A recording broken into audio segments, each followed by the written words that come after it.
Feliz sábado a todos, hermanos, y qué gusto poder estar con todos ustedes compartiendo, estudiando la palabra de Dios. El día de hoy vamos a continuar. Esta es la parte 2 de los pensamientos de Dios, donde nos quedamos hace 2 semanas. Estábamos estudiando este tema y hablábamos vimos escrituras acerca de llevar cada pensamiento cautivo a la obediencia de Cristo, y hablábamos de lo que significa esta obediencia de Cristo y también de que Dios juzga los pensamientos, no solamente las acciones, obviamente también las acciones, pero también hablábamos de cómo nuestros pensamientos son malos. Por naturaleza nuestros corazones son malos, y de ahí vienen los malos pensamientos, y eso es lo que contamina al hombre. Hablábamos de todo esto, hablábamos también de que Dios quiere que busquemos sus pensamientos, de la diferencia entre nuestros pensamientos y los pensamientos de Dios, y leíamos eso en Isaías 55. Y el día de hoy vamos a continuar con ese tema acerca de los pensamientos de Dios, porque muchas cosas en la Biblia, en la palabra de Dios, acerca de los pensamientos de Dios, y no solamente de los pensamientos que Él tiene, sino también los pensamientos que Él tiene con respecto a nosotros, con respecto a su plan, con respecto a nuestro diario vivir, a nuestra conducta, a todo esto. Y como ya mencionábamos la vez anterior, que hoy vamos a hablar acerca de cómo lo hacemos. Ya hablábamos de todo esto, sentando el fundamento de lo que son nuestros pensamientos, de que los pensamientos de Dios son mucho más elevados que los nuestros, de que Él juzga los pensamientos, de que tenemos que llevar todo pensamiento cautivo a la obediencia a Dios, de estos vanas imaginaciones. Hablábamos de las vanas imaginaciones y de las cosas que se exaltan en contra del conocimiento de Dios. Pero hoy vamos a adentrarnos a lo que es el hacerlo, cómo hacerlo, y los pensamientos de Dios, porque es maravilloso lo que está escrito en su palabra al respecto. Vamos a Proverbios primero, a Proverbios 16.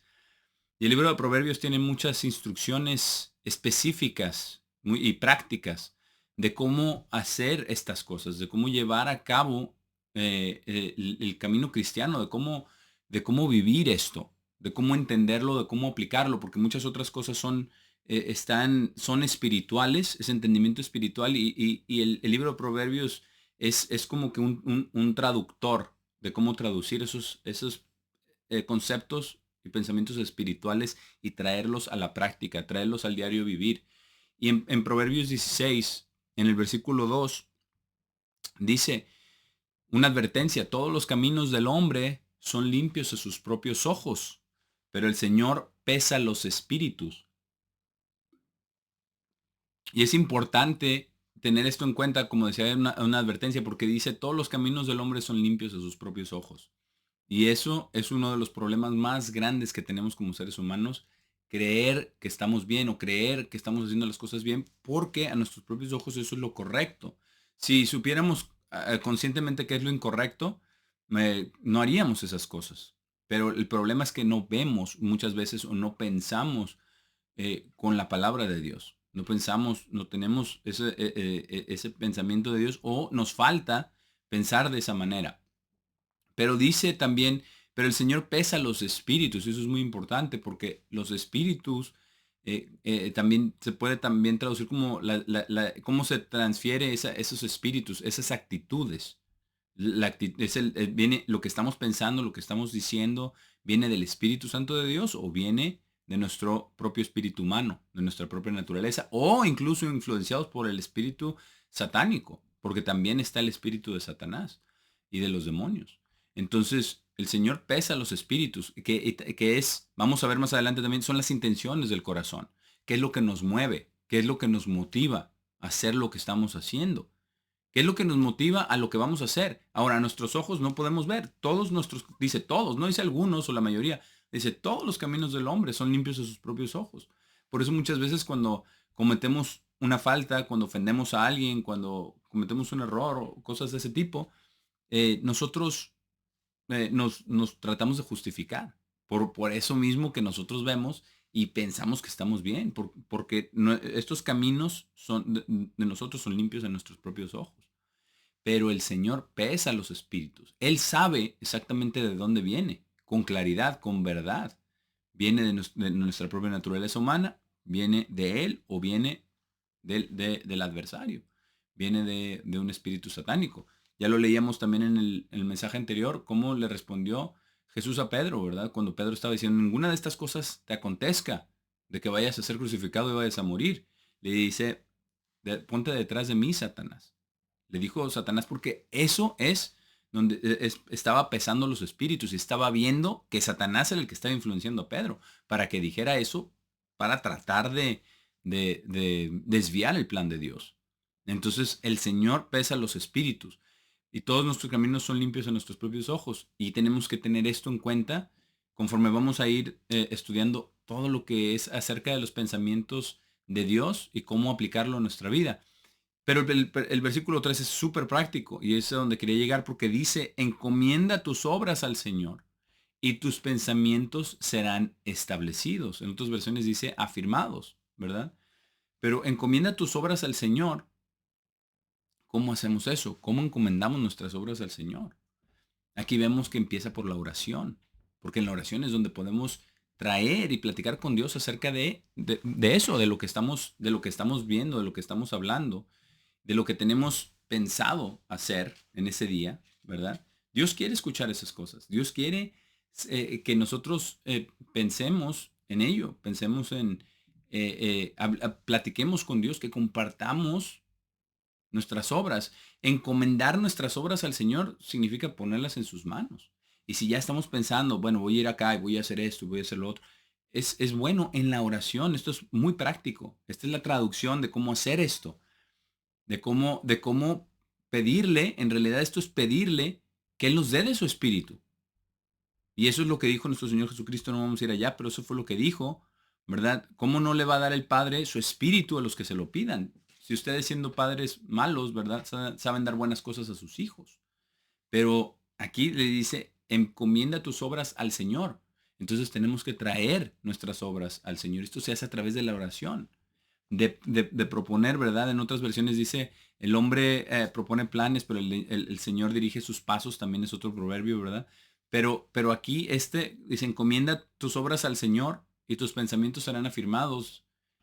Eso es interesante porque nosotros podemos encomendar nuestras obras, lo que planeamos hacer, pero nuestros pensamientos serán afirmados. ¿Por qué nuestros pensamientos tienen que ser afirmados? Porque Dios tiene su espíritu para guiarnos en sus caminos, para que ese espíritu que nos guíe sea el Espíritu Santo de Dios y no nuestra propia naturaleza y mucho menos el espíritu del enemigo, del maligno. Y a veces sí caemos en ello.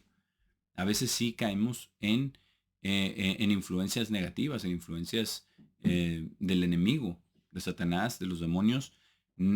Pero si nos damos cuenta, nos arrepentimos, Dios nos perdona. Pero aquí es muy importante que esta es una de las maneras de hacerlo. ¿Cómo hacerlo? ¿Cómo buscar los pensamientos de Dios? ¿Cómo tener los pensamientos de Dios? Es siendo guiados por el Espíritu Santo de Dios.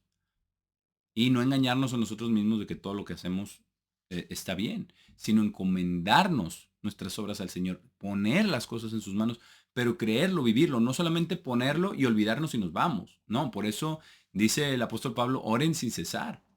Por eso es importante seguir en la oración durante el día, pero encomendar las obras al Señor, dice, nuestros pensamientos serán establecidos, porque Dios nos va a dar de sus pensamientos. Pero hay cosas que tenemos que hacer, porque esto no viene automático sin nosotros tomar otro tipo de acción. Vamos a ver cuál es este tipo de acción. Vamos al Salmo 1. En el Salmo 1 y vamos a leerlo todo porque es un salmo maravilloso. Este es un salmo clave, absolutamente clave en el proceso de conversión y en la vida cristiana, en nuestras vidas diarias. Porque esto no debemos de verlo como algo así lejano para algunas personas que son excepcionales. No, debe ser para cada uno de nosotros. Debemos de buscar esto. En el Salmo 1 y versículo 1 dice, bendito es el hombre que no camina en el consejo de los malvados, ni se para en el camino de pecadores, ni se sienta en la silla del escarnecedor. Y dice, y esto implica acción, ¿verdad? Que no camina, porque vamos caminando, si no vamos caminando en el consejo de los malvados, entonces ¿en qué camino vamos caminando? Solamente hay dos, ¿verdad? Entonces vamos caminando en el camino del Señor. entonces Dios va a dirigir nuestros pasos, ¿verdad? Él va a establecer nuestros pensamientos si ponemos nuestras obras en sus manos, pero no caminar en el consejo de los malvados, ni pararnos en el camino de pecadores. O sea, lo primero es activo, ¿verdad? Camina en el consejo de los malvados. Lo que los malvados le dicen, no, mira, tú haz esto, tú busca por aquí o haz... No, pero eso no, eso es maldad y eso debemos de evitarlo. Y también por eso es tan importante alejarnos de las malas compañías. Las malas compañías corrompen. Y a veces, no, pero bueno, pero él es así, bueno, pero no debemos nosotros tolerar malas compañías, debemos alejarnos. El Proverbios es muy claro, Proverbios 1 es muy claro de alejarnos totalmente de las malas compañías. Porque lo segundo es algo así, dice, ni se para en el camino de pecadores. A veces no estás caminando en el camino de pecadores, pero ahí estás. Estamos parados, ¿verdad? Estamos parados en el camino de pecadores. ¿Qué sucede? La corriente nos va a llevar, nos va a arrastrar. Nuestros pensamientos, nuestras emociones se van a ser arrastrados, vamos a ser llevados por esa corriente. Entonces, primero es no caminar en ese consejo de los malvados, ni tampoco pararnos en camino de pecadores, sino alejarnos de ese camino, alejarnos de esas malas compañías. Dice, ni se sienta en la silla del escarnecedor, ni tampoco, la silla es algo ya más establecido, ¿no? Ya estamos sentados ahí en la silla del escarnecedor, ¿verdad? Y muchas veces esta silla es esta silla de juicio, porque nosotros nos podemos elevar sobre otras personas como jueces y no debe de suceder. A nosotros nadie nos hizo juez de nadie más. Lo único que debemos nosotros ver es a nosotros mismos. Y ayudar a los demás, pero no como jueces. No estar señalando la maldad. Por eso dijo Jesús, ¿por qué no ves la viga en tu ojo antes de ver la paja que está en el ojo de tu hermano? Por eso dice, ni se sienta en la silla del escarnecedor. Y la silla del escarnecedor es eso, son aquellos que hacen maldad y que se sientan, ¿verdad? Eh, para declarar esto, para acusar, para hacer maldad. Y aquí nos dice qué debemos hacer en el versículo 2, sino que su deleite está en la ley del Señor. Y esto es lo que nosotros tenemos que hacer, deleitarnos en la ley del Señor. Pero ¿cómo vamos a deleitarnos en la ley si no la leemos o si no la conocemos o si no la estudiamos? ¿Verdad? Muchas veces cantamos, oh, cuánto amo yo tu ley. Pero si tenemos idea si tenemos presente la ley de Dios, tenemos presente lo que dice la ley de Dios. No solamente los 10 mandamientos, hay muchas leyes, muchas otras leyes. Y estamos hablando de las leyes perfectas de Dios, que van más allá de los 10 mandamientos, como poner la otra mejilla, ¿verdad?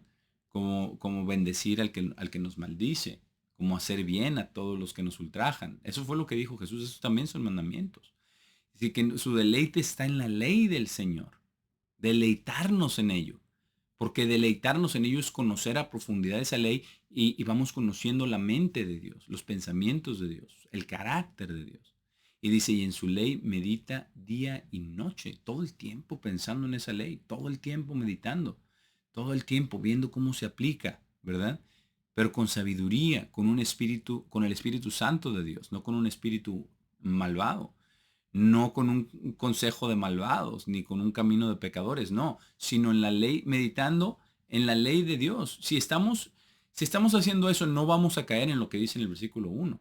Si estamos meditando en la ley de Dios de día y de noche, no vamos a caer en el consejo de los malvados, ni nos vamos a parar en el camino de pecadores, ni nos vamos a sentar en la silla del escarnecedor. Vamos a darnos cuenta, la ley no solamente nos cambia, nos transforma, empieza a abrir las conexiones en nuestras neuronas que no estaban ahí, de ver las cosas espirituales de Dios, los pensamientos, su perfección, su justicia, su rectitud, como veíamos en la oración de inicio, ¿verdad? En los caminos de rectitud y de justicia que queremos caminar. Pero habla Dios y nos concede a través de su ley, no solamente nos concede conocerlo, entenderlo, tener sus pensamientos, alejarnos de la maldad, sino que también nos pone en nuestro lugar. También nos humilla y nos muestra como un espejo lo malvados que todavía somos y las cosas en las que Él está trabajando pacientemente, no para desanimarnos, no, sino para que tomemos nuestro lugar en donde estamos verdaderamente en el proceso de conversión, porque nos falta muchísimo, muchísimo para llegar a la estatura de la plenitud de Cristo, pero no es para desanimarnos, Dios lo está haciendo. Y como también escuchábamos en la oración de inicio, para la honra y gloria de Dios, no para nuestra gloria, porque esa es la verdad. La verdad es que todo esto, todos los llamados, todos los santos, el reino de Dios va a ser todo para honra y gloria de Dios. Y eso es lo que nosotros tenemos que hacer, meditar en su ley día y noche, constantemente. Y hay muchos salmos, el rey David hacía esto. Muchas veces me levanto y todavía estoy pensando en ti. Y en las vigilias de la noche, y se levantaba y lo único que decía es, te amo, oh Señor, tú eres mi fortaleza, tú eres mi torre fuerte, rescátame. O sea, en la angustia, sentía la angustia, pero clamaba a Dios, sentía la alegría y alababa a Dios. O sea, Dios era su todo. Y eso es lo que nosotros tenemos que esforzarnos por ser, por, por, por verdaderamente que nuestras vidas sean transformadas y que vayan dando fruto. Y es un proceso muy largo, es algo difícil, toma mucho tiempo, pero es algo maravilloso, es la verdadera conversión del corazón. Pero toma esto es un requerimiento en su deleite no solamente, pero a lo mejor no va a empezar por un deleite, a lo mejor va a empezar por un leerlo, por un leer la ley de Dios, por un conocer la ley de Dios, por un memorizar la ley de Dios. Pero después nos vamos a ir dando cuenta y conforme más vamos viendo, vamos meditando en los 10 mandamientos, vamos meditando en las leyes y ordenanzas de Dios, en todas las palabras de Jesús, y vamos dándonos cuenta de todas las leyes que Dios tiene en su palabra, y vamos dándonos cuenta qué maravillosas son, qué perfectas, qué justas, qué rectas, qué limpias, y va cambiando nuestra manera de pensar. Y empezamos a deleitar en ello. No solamente por eso, sino porque Dios mismo se revela a nosotros a través de ello. Y dice, el resultado dice, será como un árbol plantado junto a las corrientes de agua, que da a luz su fruto en su temporada, y su hoja no marchitará, y todo lo que hace prosperará. ¿Por qué? Porque este árbol está plantado junto a las corrientes de agua. ¿Y a qué? ¿Qué es el agua en el Nuevo Testamento? La analogía del agua representa el Espíritu Santo. Entonces el Espíritu Santo, dice, será como un árbol, asemeja a la persona con el árbol, y el Espíritu Santo fluyendo a través y nutriendo con esa agua el árbol todo el tiempo. Si estamos meditando, deleitándonos en la ley de Dios, de día y de noche. Entonces el Espíritu Santo nos va dando eso y nos va dando a luz su fruto en su temporada, no todo el tiempo. Esto nos indica que hay fruto en su temporada. Su hoja no marchitará y todo lo que hace prosperará. Y esto, todos queremos esto, todos queremos que todo lo que hagamos prospere. Tenemos el ejemplo de José, ¿verdad? Decía, todo lo que toca su mano florece en todas partes, ¿verdad? En la casa de Potifar, en la cárcel, después bajo Faraón, todo lo que hace prospera. Jacob, lo mismo, ¿verdad? Con Labán, cuánta riqueza le dio a Labán, cuánta riqueza le dio a Jacob. Todo esto, todo lo que hace prosperará. Los multiplicó, los llenó de hijos, de bendiciones, de todo eso. Obviamente también era por lo que Dios le había prometido a Abraham, pero todo lo que hace prosperará, y hay dos claros ejemplos, y hay muchos más, ¿verdad? De todo lo que hace prosperará, y todos queremos eso, y no queremos que nuestra hoja se marchite, y sabemos, los frutos son como los frutos son realmente los frutos del Espíritu Santo, pero es algo bien, bien bonito, porque hay mucha simbología. Vamos a volver aquí al Salmo 1, pero vamos por un momento a Apocalipsis 22, porque aquí está lo mismo que se habla en Salmo 1, acerca de ese árbol a las orillas del río, que da su fruto a su tiempo, que su hoja no se marchita, en Apocalipsis 22, donde está hablando de la Nueva Jerusalén. Y dice, después me mostró un río puro de agua de vida, claro como cristal, fluyendo del trono de Dios y del Cordero. Por eso estamos haciendo la comparación, porque aquí lo dice, y dice, y en medio de la calle, y de este lado, y ese lado del río, estaba el árbol de la vida, produciendo 12 clases de frutos, cada mes rindiendo su fruto. Y las hojas del árbol son para la sanidad de las naciones.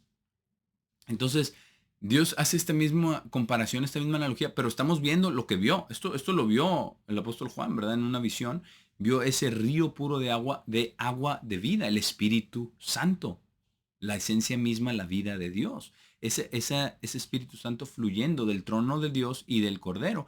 Y en medio de la dice, y en medio de la calle estaba ese árbol de vida, que es el árbol de la vida que también puso en el jardín del Edén.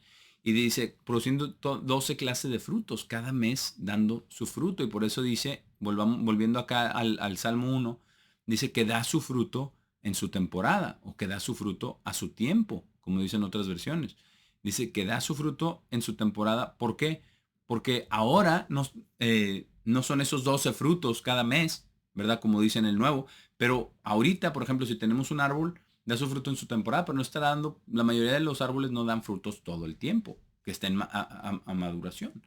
Hay temporadas, ¿verdad? Hay temporada de manzanas, hay temporada de naranjas, son diferentes temporadas, pero cada uno va dando su fruto a su tiempo, cuando llega a maduración, tiene que nacer, crecer, y así también es con nosotros. Así es de que no hay que desesperarnos si a veces no vemos cambios, si a veces no vemos fruto, porque a lo mejor estamos en esas temporadas de desarrollo y todavía no se ven los frutos, pero hay que seguir avanzando, hacer esto. Después en el versículo 4 dice, los malvados no son así, sino son como tamo, el cual el viento se lleva.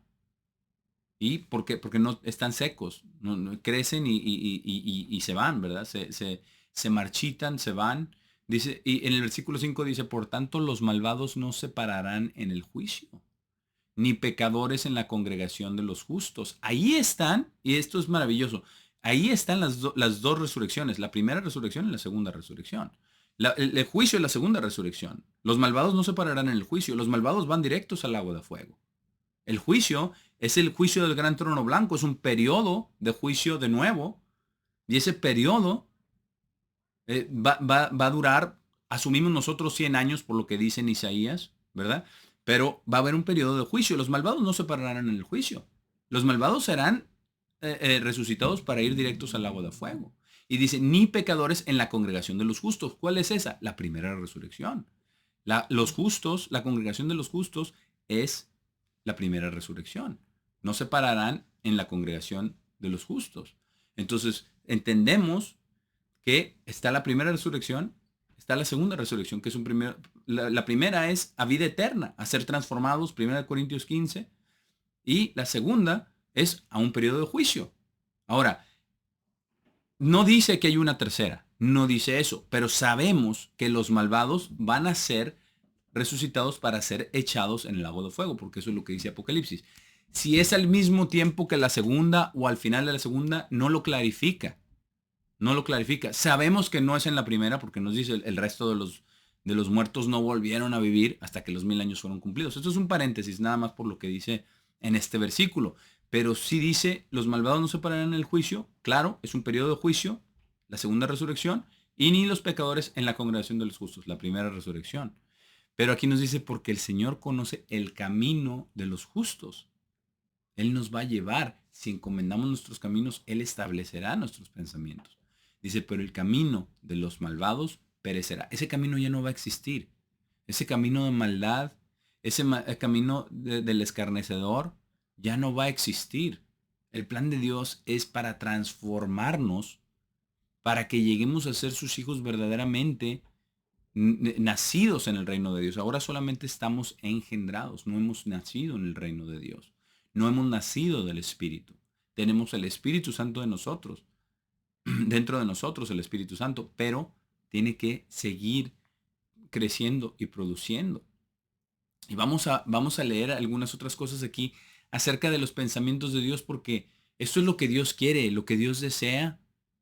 Y muchas veces no nos damos cuenta porque somos tan, somos tan frágiles y somos tan vanos y nuestra vida es tan efímera y el mundo que nos rodea, estamos tan ocupados en las cosas del mundo que a veces no nos detenemos a estudiar esto, pero hoy quisiera que leyéramos algunas de estas escrituras que hablan acerca de los pensamientos específicos de Dios, de lo que Dios piensa con respecto a nosotros. Vamos a Salmos ahora, Salmo 33, aquí mismo en este libro. Salmo 33. para ver cuáles son los pensamientos de Dios con respecto a la humanidad. En el Salmo 33, comenzando en el versículo 10, habla acerca de los pensamientos de Dios. En el versículo 10 dice, el Señor trae el consejo de las naciones a nada. Y hablábamos un poquito acerca de esto antes de comenzar, ¿verdad? Estamos hablando de los presidentes, los buenos, los malos, los que se apegan más a las leyes de Dios y los que no. Pero el Señor trae el consejo de las naciones, está viendo de todas las naciones a nada. A nada. Porque hay gobiernos que son mejores que otros o menos peores que otros. Pero eso realmente no tiene nada que ver. La bondad del hombre no es la bondad de Dios. El, el, el, el, el árbol de el conocimiento del bien y el mal, ese bien no es el bien de Dios. El bien de Dios es diferente. El bien de Dios es perfecto, es justo, es puro. Pero entonces el consejo de las naciones va a venir a nada. Y ese es un pensamiento que Dios tiene. El Señor trae porque no ha sucedido esto. Esto es un pensamiento de Dios.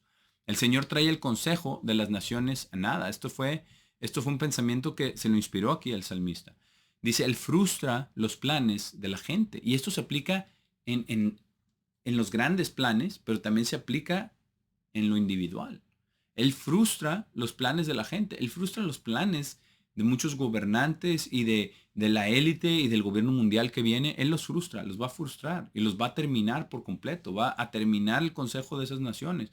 Pero también dice, él frustra los planes de la gente, también en lo individual. A veces frustra nuestros planes para que veamos, para que no pongamos el corazón en ello, para que veamos para que sepamos que Dios está en control, que Dios está al mando. Y a veces dice, ¿verdad? En otra versión, dice, en los salmos, también en otro salmo dice, tú deshaces como polilla lo más estimado de Él, porque Dios quiere eso, Dios quiere que no tengamos dioses ajenos delante de Él. ¿Qué es lo que hablábamos la vez pasada? Ninguno de estas cosas altas que se exaltan, ¿verdad? En contra del conocimiento de Dios. Él frustra los planes de la gente, tanto de los gobiernos como de nosotros. Por eso nosotros muchas veces, no, voy a hacer esto, voy a hacer lo otro. Y entonces, pero Él frustra los planes para ponernos en nuestro lugar, para seguir trabajando con nosotros, quizás porque no estamos listos en nuestro corazón, en nuestra mente, para recibir bendiciones o para recibir esos pensamientos de nuestro corazón. Y sobre todo porque nuestro objetivo muchas veces está en ello, en lugar de estar nuestro deleite en la ley de Dios, en su palabra, en sus mandamientos. Pero tiene que ser sincero. Si estamos meditando en la ley de Dios, no es solamente, yo voy a hacer esto para que me vaya bien, pero cuando me vaya bien yo ya me voy por mi camino. No, no, no, no. Si es un deleite es porque esa es nuestra vida. Porque esa es la verdadera vida en Dios. Porque esa es la verdadera vida de todos los seres humanos. El propósito máximo, el máximo potencial de todos los seres humanos es esto, es llegar a pensar como Dios. Por eso Él frustra los planes de la gente. Dios es tan, tan amoroso que dice, si tengo que frustrar tus planes, no importa, no importa, ¿verdad? Con todo el dolor del mundo, pero lo va a tener que hacer y lo hace. Él frustra los planes de la gente. ¿Para qué? Para que nos volvamos a Él, para que no nos olvidemos, porque les dice, ¿verdad? Le dice a Israel, cuando te haya ido bien, cuando todo se te multiplique, cuando tengas riquezas, cuando tengas casas buenas en que habites, cuídate de no olvidarte del eterno tu Dios. Cuídate. Y esto, por eso Él frustra los planes de la gente, muchas veces para ello, para mandar ese mismo mensaje y decir, no te olvides de Dios. Y otro pensamiento en el versículo 11 dice, el consejo del Señor permanece para siempre. Porque ese consejo son sus leyes, ese consejo es su manera de pensar, son sus caminos. Esos caminos, esas leyes, esos mandamientos, esos estatutos van a durar por toda la eternidad. El consejo del Señor permanece para siempre. Dice, los pensamientos de su corazón por todas las generaciones. ¿Cuáles son los pensamientos de su corazón? Detengámonos un momento en esto. ¿Cuáles son los pensamientos del corazón de Dios? Su plan, maestro, ver a sus hijos nacer en su reino como seres espirituales para alabarlo día y noche por toda la eternidad, para no tener cansancio, para no tener hambre ni sed, para estar con Él, para ser realmente asombrados por su gloria, para alabarlo de todo corazón, para servirlo, para hacer todos sus estatutos. Estos son los pensamientos de su corazón. Y es algo maravilloso si podemos visualizar el reino de Dios en esa manera, no en una manera tangible. Sabemos que no debemos hacernos imagen de lo que está arriba en el cielo ni abajo en la tierra, pero en nuestra mente, que Dios nos dé sus pensamientos, los pensamientos de su corazón por todas las generaciones. Desde que empezó, desde que creó al hombre, desde antes de la fundación del mundo, Dios ya estaba pensando en nosotros. Pero nos hemos detenido a sentir su amor. Nos hemos detenido a, a conocerlo, a tomar como nuestros sus pensamientos, sus leyes, sus mandatos, sus pensamientos, su manera de sentir, su manera de pensar, su manera de vivir, que nos puso el ejemplo Jesús, el ejemplo perfecto de cómo Dios vivió en la carne como ser humano y venció al pecado y agradó a su Padre en todo. Esos son los pensamientos de su corazón. Eso es lo que Dios quiere. Lo hemos visualizado porque eso es más real que nuestra realidad ahora. Todo el mundo se va a acabar. Todo lo que podamos hacer es vanidad. El mundo va a ser quemado, dicen en 2 Pedro, ¿verdad? Va a ser quemado con todo lo que existe. Los pensamientos de su corazón son la rectitud en sus hijos, el vernos nacidos en su reino, en vernos alabar a nuestro Rey, a Jesús, delante de su trono. En el pensamiento de su corazón también está plasmado en el Nuevo Testamento, donde dice el apóstol Pablo que que Jesucristo va a entregar a Dios el Padre todo el reino en sus manos para que Él pueda hacer todo en todos. Estos son los pensamientos del corazón de Dios para todas las generaciones. Por eso dice en el siguiente versículo, dice, bendita es la nación cuyo Dios es el Señor. Y eso somos nosotros, hermanos. No es una nación física, no es una nación de un estado en particular por eso somos de muchas naciones. Nosotros somos la nación cuyo Dios es el Señor.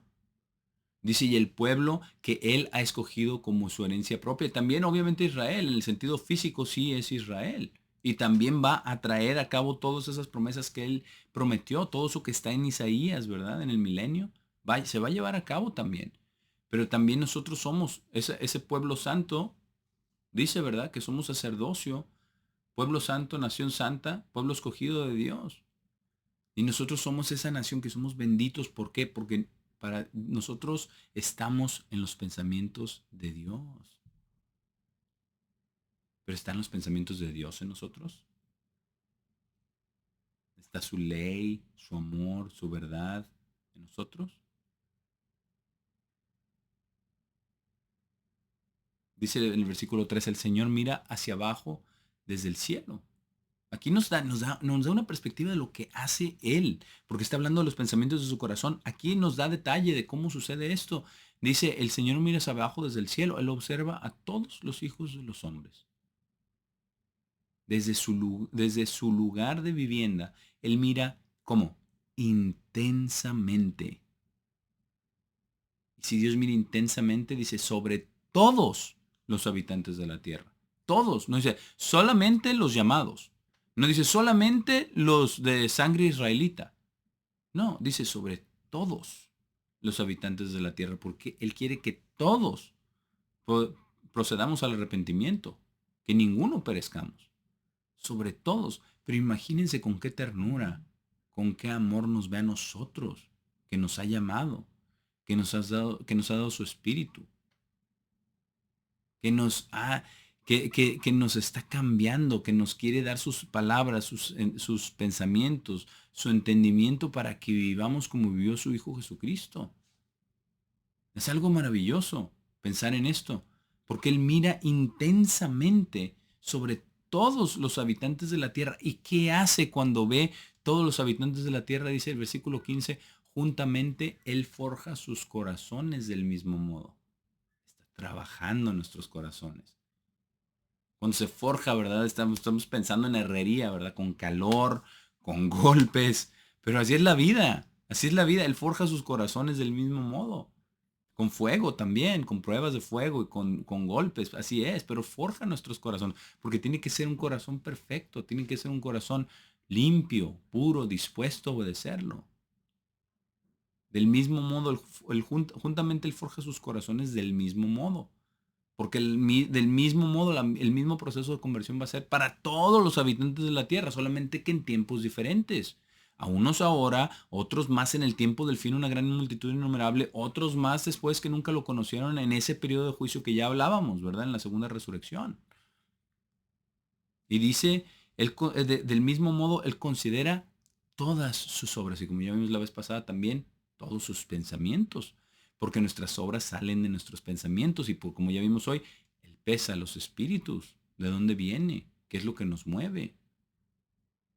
Él forja nuestros corazones de ese mismo modo. Es algo hermoso, esos son los pensamientos de Dios. El pensamiento de Dios, esto es lo que piensa, versículo 16, el reino es salvado por un gran ejército. Pero eso nosotros pensamos a veces. Pero Dios piensa, el reino es salvado por un gran ejército. Yo digo quién gana y quién pierde, quién vive y quién muere. Y así lo hizo y lo demostró y lo podemos leer en la palabra de Dios una y otra y otra y otra vez cuántas batallas peleó por Israel. ¿Cuántas batallas? Pero Dios sabe, el reino es salvado por un gran ejército. Un hombre poderoso no es librado por mucha fuerza. Estos son los pensamientos de Dios, de su corazón. No es librado por mucha fuerza, sino que Dios es quien da la victoria. El Eterno es quien salva, el Señor es quien nos salva. Dice un caballo, versículo 17, un caballo es algo vano para seguridad. Tan grande y tan fuerte y tan rápido que son los caballos. Dice, pero ni librará alguno por su gran fuerza. Un caballo tiene, de hecho así determinamos la fuerza de los motores hoy en día, ¿verdad? Tantos caballos de fuerza. ¿Por qué? Porque un caballo es muy fuerte y porque un caballo es la determinación, ¿verdad? De esa fuerza. Pero es algo vano, dice, es algo vano para seguridad. Ni libra a alguno por su gran fuerza, ni tampoco su vehículo más, más rápido, ni más ágil, no, nada de eso, nada de eso, esto es vano, estos son los pensamientos de Dios. Y aquí nos dice, versículo 18, he aquí el ojo del Señor, el ojo del Señor. Acá ya veíamos, ¿verdad? Desde su vivienda, mira intensamente sobre todos los habitantes de la tierra, pero el ojo del Señor, aquí se va más específico, el ojo del Señor está sobre aquellos quienes le temen. Y por ahí empieza el camino de Dios, por temer a Dios. El saber comienza temiendo a Dios, ¿verdad? Dice en un himno que cantamos. Pero el ojo del Señor está sobre quienes le temen. Y por ahí empieza el proceso de conversión. Primero tenemos que temer a Dios. No solamente creer que existe, porque los demonios también creen, pero no les ayuda en nada. Sino sobre los que le temen. Sobre aquellos quienes esperan en su bondad. Pero no podemos esperar en su bondad a menos que sepamos que Él es bueno, a menos que lo experimentemos, y no podemos saber que Él es bueno a menos que leamos su palabra, a menos que estudiemos sus mandamientos, que meditemos en ellos de día y de noche, que se vuelva nuestra manera de pensar, nuestra manera de ser. Esto es algo profundísimo, hermanos. Cuando nos damos cuenta de lo que está enseñando, lo que nos está dando a conocer en su palabra, y así como esto, hay muchísimas cosas en toda su palabra, pero entender la mente del Eterno, entender los pensamientos de su corazón por todas las generaciones. Esto no es de antiguo Israel. Es pues para todas las generaciones. El ojo del Señor está sobre quienes le temen, sobre aquellos quienes esperan en su bondad. ¿Esperamos en su bondad nosotros? ¿Conocemos su bondad? ¿Sentimos su bondad? ¿Creemos en su bondad?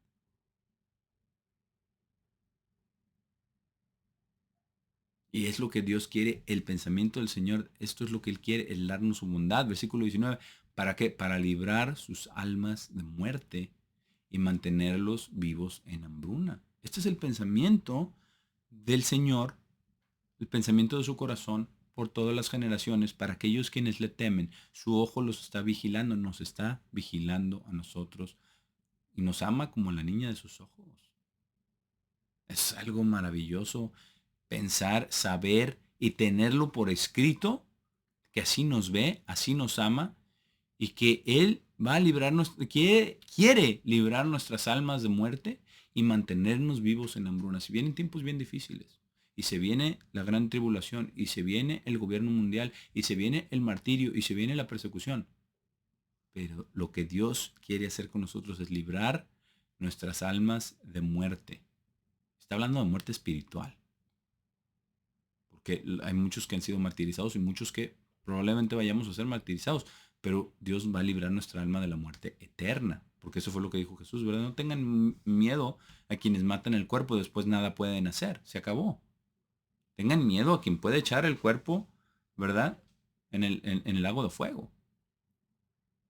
Eso es lo que tenemos que tener. Pero lo que Dios quiere es librar nuestras almas de muerte y mantenernos vivos en hambruna. Y la hambruna viene. Pero el pensamiento del corazón del Señor es mantenernos con vida.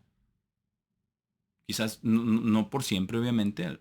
Como ya mencionaba, el martirio viene, pero Él nos va a dar la fortaleza para sobrevivirlos y eso es lo que tenemos que pasar. Porque Él es bueno y Él es fiel. Y Él nos conoce mejor de lo que nosotros nos conocemos a nosotros mismos. Pero estos son los pensamientos del corazón de Dios por todas las generaciones. Y por ello mismo, esto es lo que nosotros tenemos que hacer. Versículo 20, nuestra alma espera al Señor. Él es nuestra ayuda y nuestro escudo. Dios es nuestra ayuda. Dios es nuestro escudo, nuestra torre fuerte delante del enemigo. Y al pensar en esto, y al ver estos pensamientos de Dios, al ver estos pensamientos en su corazón, estamos viendo el corazón de Dios. Esto es lo que sucede, versículo 21, porque nuestro corazón se regocijará en Él. ¿Acaso no se mueve su corazón, hermanos, cuando escuchamos estas palabras, cuando vemos estas cosas de lo que Dios quiere hacer con nosotros? Dice, nuestro corazón se regocijará en Él porque hemos confiado en su santo nombre, porque le hemos creído, hemos puesto nuestra confianza en Él, hemos puesto nuestras acciones para que Él afirme nuestros pensamientos, hemos conocido su ley, hemos leído su ley, conocido su ley, memorizado su ley, meditado en su ley, para que Él nos conceda ser como este árbol que está dando fruto para Él. Toda la gloria, toda la honra, todo el desarrollo de nuestro potencial máximo es para Él. Y en ello se regocija nuestro corazón. Se regocija nuestro corazón grandemente porque no hay cosa mejor en esta vida que eso. Ni Bill Gates, ni Elon Musk, ni ninguno de estos billonarios, ninguno de ellos tiene lo que nosotros tenemos, hermanos. Ninguno de ellos. Y no es para jactarnos, es simplemente para humillarnos, para agradecerle a Dios, pero darnos cuenta que nosotros tenemos los tesoros más preciados del mundo. Pero tenemos que buscarlos, tenemos que sacarlos. Dios los va a inspirar si le pedimos, si nos acercamos a Él. Tenemos las bendiciones más maravillosas que cualquier ser humano pueda tener sobre la tierra. Y le rogamos, y esto es lo que va a generar, como en el versículo 22, dice, tu bondad, oh Señor, sea sobre nosotros, porque sabemos que todo esto es solamente de su bondad, es solamente de su amor que Él decidió crear a los seres humanos en el primer lugar, y después de todo lo que está Él llevando a cabo a través de la historia, de todo lo que hizo con Enoc, y con Noé, y con Abraham, y con todos sus siervos a través de la historia. Y nosotros continuamos en esa línea de que su ojo está sobre nosotros. Pero le pedimos tu bondad, oh Señor, sea sobre nosotros de acuerdo a como esperamos en ti. Entonces debemos esperar con toda nuestra esperanza, con todo nuestro corazón, no en parte, no por mientras, no en el sábado solamente. Todo el tiempo. Es algo maravilloso empezar a explorar y ver y sentir, experimentar estos pensamientos del Señor por todas las generaciones. Es algo maravilloso, es algo que nos cambia la mente, que nos llena de alegría, nos llena de gozo, porque no hay nadie como Dios, no hay nada como sus pensamientos. Vamos al Salmo anterior, al Salmo 32, uno hacia atrás, porque aquí también detalla muchos de los pensamientos de su corazón y como les digo, está llena, toda la Biblia está llena de los pensamientos de Dios. Si los buscamos con esta perspectiva, si Dios nos concede ver más allá y ver esto, ver estas cosas que están aquí, porque Dios quiere que las veamos, Dios quiere que las meditemos, Dios quiere que las guardemos en nuestro corazón, Dios quiere cambiar nuestras neuronas, nuestra manera de pensar, de dejar de ser negativos, dejar de ser desconfiados, dejar de ser todo esto. No que a veces no nos sentamos tristeza y dolor, siempre vamos a sentir eso. También Jesucristo sintió eso, también sintió el dolor, ¿verdad? Cuando murió Lázaro, y a pesar de que lo iba a resucitar, él sintió el dolor de perder un ser humano, un amigo, alguien a quien él amaba. No, no, el dolor, la tristeza, hay un lugar para ello también, claro que sí. Pero también hay un lugar para pensar en los pensamientos de Dios, para meditar, para regocijarnos en ello, porque es absolutamente maravilloso. En el Salmo 32, y dice, un salmo de David, una contemplación. Es que por eso David fue un hombre conforme al corazón de Dios, porque David conocía los pensamientos de Dios, conocía a Dios, conocía sus leyes, puso su confianza en él. Siempre David nunca perdió una batalla, porque Dios era quien peleaba por él, y él nunca salió a batalla cuando Dios le dijo que no saliera, que otros reyes sí. Pero este salmo de David, esta contemplación, estos son los pensamientos de Dios y son increíbles, son maravillosos porque nos empiezan a dar, eh, no solamente a conocer la mente de Dios, sino a sentir eso, a conocer la mente de Dios, a conocer a Dios, nos lleva a agradecerle por todos sus pensamientos, por su bondad, por sus maravillas, por su creación, por todo lo que ha hecho y continúa haciendo, porque la obra de Dios es maravillosa. La creación de Dios es absolutamente asombrosa, pero mucho más asombrosa es la creación espiritual que está llevando a cabo en sus hijos y en sus hijas el día de hoy. Es mucho más maravilloso como un ser eterno es creado en este envase de carne y hueso. Eso es algo maravilloso. Salmo 32, bendito es el hombre cuya transgresión es perdonada. Y por aquí empieza el arrepentimiento y el bautismo. Bendito es el hombre cuya transgresión es perdonada, cuyo pecado es cubierto. Cuando Dios dice, "Yo ya lo perdoné, ya no te estés acordando. Tan lejano el oriente del occidente, ¿verdad? Aleja el Señor nuestras culpas. Bendito. ¿Por qué bendito? Porque Él nos da esa bendición, nos da su amor, nos perdona. Bendito es el hombre a quien el Señor no imputa iniquidad y en cuyo espíritu no hay engaño. Y estos son los pensamientos de Dios. Es esta contemplación que tuvo David, pero son los pensamientos de Dios mismo. Cuando Dios nos perdona, cuando Dios no nos imputa iniquidad. Dice, y en cuyo espíritu no hay engaño. ¿Cuál es ese espíritu? El espíritu humano, el corazón dice en Jeremías 10, es engañoso, ¿verdad? Es engañoso sobre todas las cosas. Entonces, ¿cuál es el espíritu donde no hay engaño? Es el Espíritu Santo de Dios. Es Dios mismo morando en nosotros. Bendito aquel a quien Dios dice, el Señor no imputa de iniquidad. ¿Qué está hablando de aquí? Está hablando del bautismo. Está hablando del arrepentimiento, del bautismo, ¿verdad? Nos arrepentimos, Dios nos perdona, nos bautizamos, nuestro pecado es cubierto. Cuando nuestro pecado es cubierto no nos imputa iniquidad. Y nos da con la imposición de manos su Santo Espíritu y en ese Espíritu no hay engaño. Es de lo que está hablando aquí. Esta es una contemplación, pero es maravilloso porque sabemos que en el Antiguo Testamento no vemos donde David haya sido bautizado, pero sabemos que él tenía el Espíritu Santo de Dios porque le pidió en el Salmo 51 a Dios que no se lo quitara cuando se dio cuenta de su maldad, de su grave pecado con Urías y con Betsabé. Pero aquí él contempla esto y hermanos, esto también es para nosotros. Bendito es usted y bendito soy yo,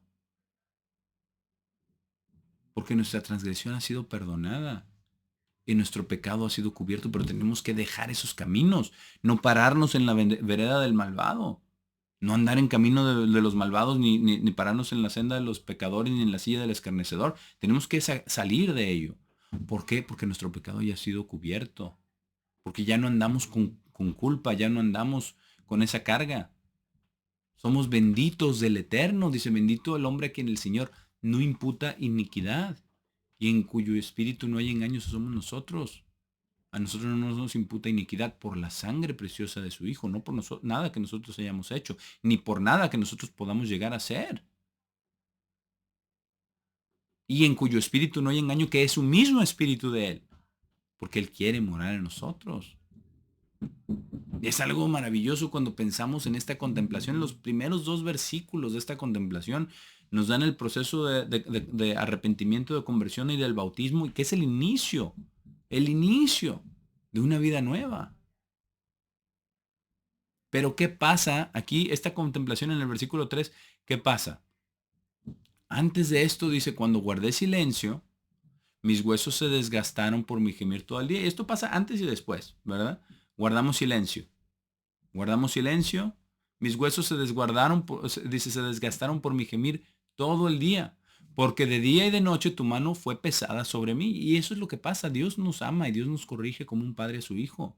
A veces su mano es pesada, pero por amor, para hacernos ver, para traernos de nuevo al arrepentimiento, para traernos de nuevo a su perdón, de nuevo a la sangre de Cristo, a limpiarnos.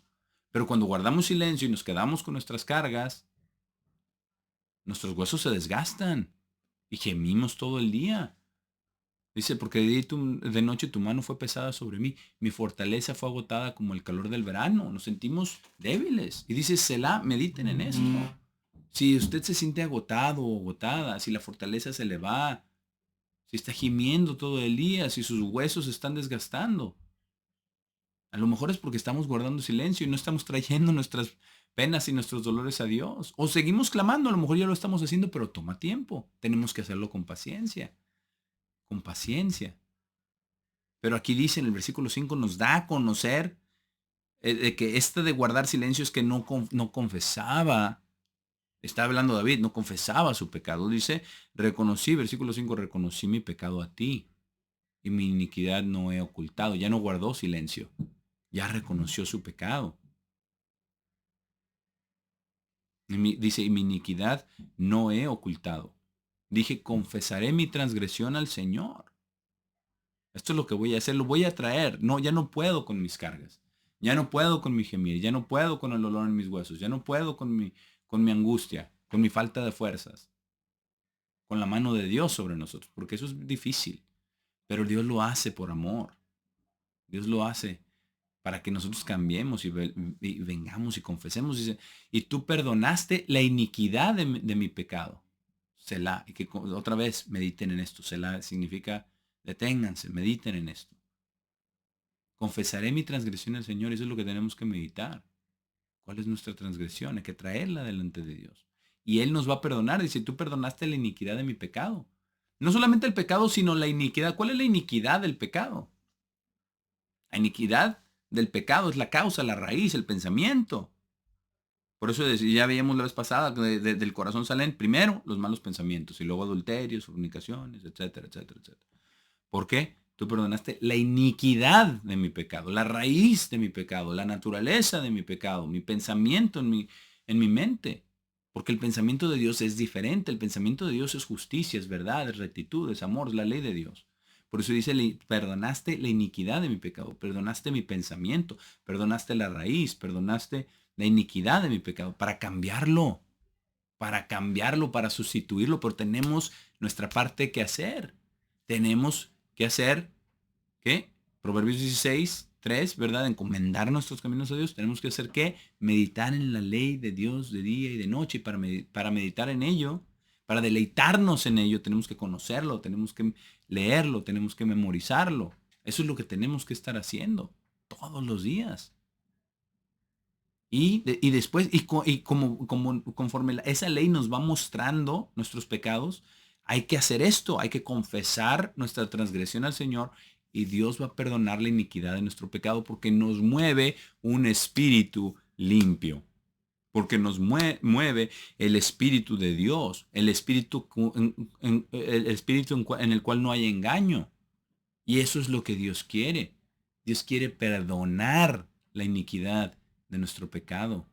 Pero si nosotros no nos damos ni cuenta de dónde está la iniquidad de nuestro pecado, de cómo empezamos, del pensamiento que dejamos ir, que justificamos, que ignoramos las advertencias, tenemos que confesarlo. Pero Él dice, tú perdonaste la iniquidad de mi pecado, tú perdonaste la raíz, el pensamiento. Y esto es lo que tenemos que hacer, versículo 6. Por esta razón, todo piadoso ore a ti en un tiempo cuando pueda ser encontrado. Y ahora es el tiempo cuando puede ser encontrado. Todo piadoso, usted y yo, hermanos, tenemos que orar a Dios en este tiempo. Dice, ciertamente en las inundaciones de grandes aguas, ellos no llegarán cerca de él. Así es, las inundaciones de grandes aguas. Ya vimos que el pensamiento de Dios es mantenernos con vida en tiempo de hambruna. Y ahora vemos que las inundaciones no llegarán cerca de nosotros, ¿verdad? ¿Qué dice en el Salmo 91, verdad? ¿Cuántos mil a tu derecha y 10,000 a tu izquierda, verdad? Pero a ti nada te pasará. Aquí dice también, ciertamente en las inundaciones estos son los pensamientos de Dios. De grandes aguas, ellos no llegarán cerca de él.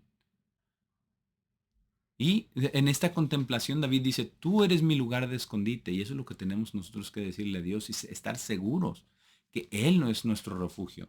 Dice, tú me preservarás del problema. Tú me rodearás con canciones de liberación. Eso es lo que Dios quiere hacer también. Esto también es parte de los pensamientos de Dios. Eso es lo que Él quiere. Él quiere ser nuestro libertador.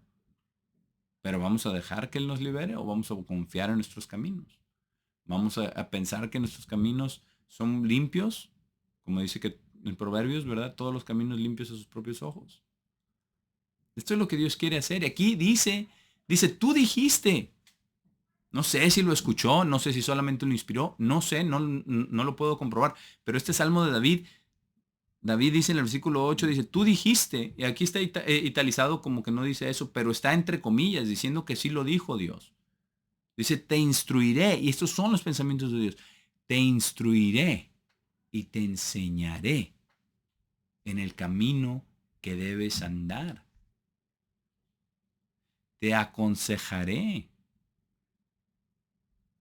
Mi ojo estará sobre ti, que es lo que vimos, ¿verdad? Su ojo está sobre los que le temen, sobre los que confían en su amor. Te instruiré y te enseñaré en el camino que debes andar. ¿Cómo? Con su ley, con sus mandamientos, con sus palabras, deleitándonos en ello. Dice, te instruiré y te enseñaré. Eso es lo que Dios quiere hacer. Como un padre amoroso con sus hijos. Y muchas veces nosotros tenemos las intenciones de hacer lo mismo con nuestros hijos, de instruirlos, de enseñarlos en amor, de abrazarlos, de decirles.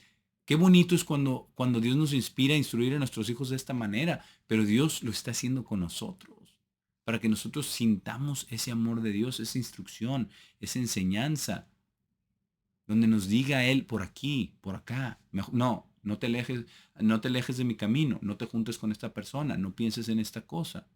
Que Él nos vaya instruyendo, nos vaya enseñando, si nosotros lo buscamos, porque Él no nos va a forzar. Esto es voluntario. Pero dice, te aconsejaré, mi ojo estará sobre ti, ya lo vimos, está.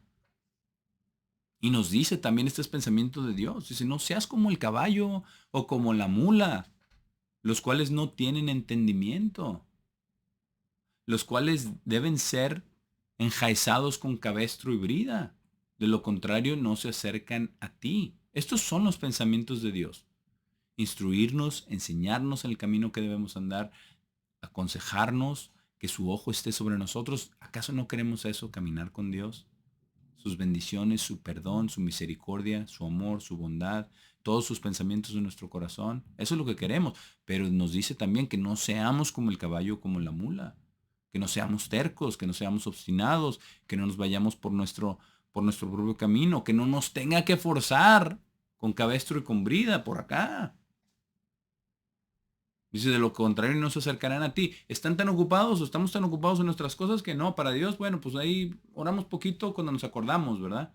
No, no. El pensamiento de Dios es que no seamos así. Que vengamos, que sepamos que Dios mismo es nuestra vida. Y esto es algo maravilloso, entender esto. Dice, el malvado tiene muchas penas, pero su firme amor, el amor de Dios, rodea a quien confía en el Señor. Entre más confiamos en el Señor, su firme amor nos rodea más, aún en las tribulaciones, aún en las dificultades. Su firme amor nos consuela. Pero sí tenemos muchas penas. Dice, el malvado tiene muchas penas. También tenemos penas, también tenemos aflicciones. Incluso, ¿qué fue lo que dijo Jesús acerca del apóstol Pablo? Lo he llamado porque quiero mostrarle cuánto se debe sufrir por mi causa, ¿verdad? Aquí está hablando del malvado, que no es el mismo caso, dice, pero su firme amor rodea a quien confía en el Señor. Ese amor nos rodea en toda circunstancia. Y hoy que hemos visto más de los pensamientos de Dios, que vamos a continuar porque tenemos muchas otras más escrituras de qué hablar, pero estos salmos son dignos de meditar. Pero podemos cerrar por hoy en estos pensamientos de Dios y después vamos a continuar en esto de cómo seguir haciéndolo y de más pensamientos que tiene Dios en su palabra. Pero aquí nos dice a nosotros, alégrense, versículo 11, alégrense en el Señor y regocíjense, ustedes justos, regocíjense, griten con gozo. ¿Cuándo fue la última vez que usted gritó con gozo? Que usted se alegró, a lo mejor cuando metió gol su equipo, ¿no? De fútbol, no sé, ¿verdad? No sé, pero ¿cuándo fue la última vez que usted gritó con gozo, con alegría?